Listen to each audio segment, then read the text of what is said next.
โอเคเรามากล่าวเปิดคลิปกันเลยเนาะก่อนอื่นก็อันนี้บักอะไรวะเนี่ยแล้วก็ตัดเข้าเกมโอ้รถไฟใหม่ไม่มีล้อไอ้เหี้ยใส่เชื้อเพลิงโอเคไปโอ้ไอ้เหี้ยโอ้โอ้โอ้โอ้โอ้ยโอ้บ้านโอ้อีโอ้โอ้โอ้แม่งรอดเฉยไปโอ้โหแม่งกองทัพฝักชิวนะไงโอ้โหอืมเออเออปอนปอนปอน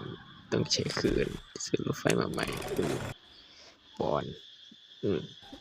นี่ไม่ถึงกูหรอกไม่โดนกูหรอกไม่มีทางโดนกูหรอกแม่งง่ายกูหนีจากไอ้ตัวนู้นกูโดนไอ้ตัวนี้ต่อยไอ้เหี้ยมึงดูมันดิแม่งโคตรเหี้ยเลยกูเกลียด